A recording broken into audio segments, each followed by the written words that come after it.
This conference is looking through a lot of different sectors through the lens of race. We started our meeting talking about public art and cultural equity. Today we have talked about education, activism, corporate social responsibility, and policy.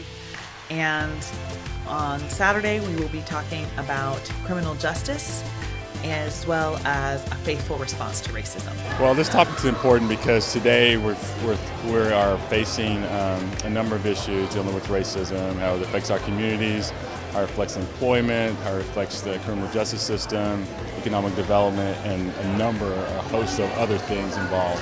The main issue of race is that we need to acknowledge that it exists. And until we acknowledge that it exists, we will continue to have the issues that we have, because once we acknowledge it, I think we can work through the issues that we have. We've been very deliberate in choosing our venues for this conference. Friday all day, we have been at Paul Quinn College, the oldest historically black college or university in the state of Texas. And we were welcomed by our alumnus, Dr. Michael Sorrell. We all have an opportunity and a responsibility to do more and to do better. And the reality of it is, we all owe a tax that we can never fully repay. We have the gifts, we have the ability to change people's lives. It has to do with more than just legality. It has to do with how actual people get along with each other. Yes, race and educational outcomes present sort of a unique set of challenges, and it can be really complex and multi-layered. But we also have really pragmatic approaches that we think will sort of make the problem better and produce a lot of good outcomes. They have the opportunity to go back and really look at what's going on in their communities and their schools around the issue of race, understanding the legacy and history of segregation in their community. That legacy and that history of racial segregation and racial separateness is responsible for all of the disparities that we're talking about in the educational system and in our society at large. The outcome, I think, that's intended from the Lyceum is that each of these individuals will be able to take what they heard today and then go back into their communities and make change for those communities. There are actually things we can do. There's a lot of what is going on now that actually does not bode well for long-term sustainable success and inclusion, but there are things that we know actually work. So I hope Lyceum members are convinced about the absolute imperative around the inclusion conversation. Diversity and inclusion is a business imperative. This is something that, it does make our society better, but this is how business has to be done from now on.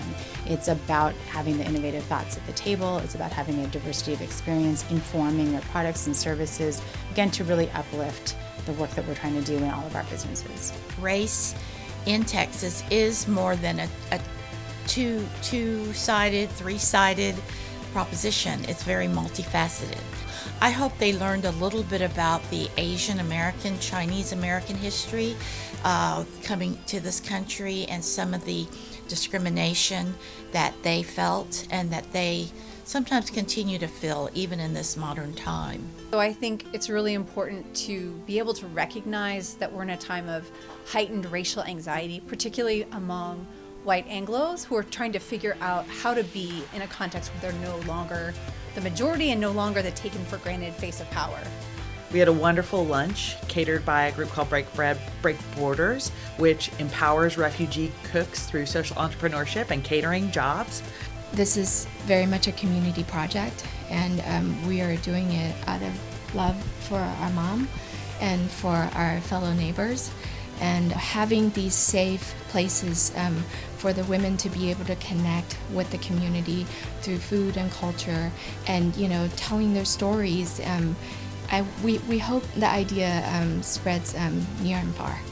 Saturday, we're going to look at solutions. Friday has been a heavy day full of a lot of introspection about injustice.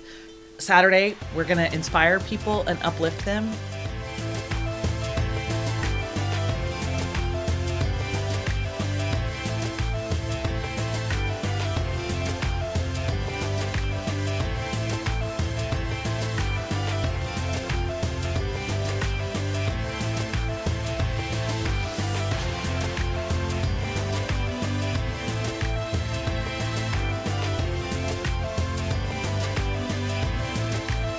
And so we hope that people were educated, number one.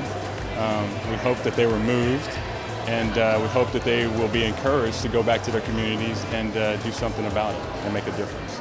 As Texas Lyceum directors, if we can agree that racism is a scourge and that we are uniquely qualified to do something about it, it will be transformational and have benefits for generations of Texans.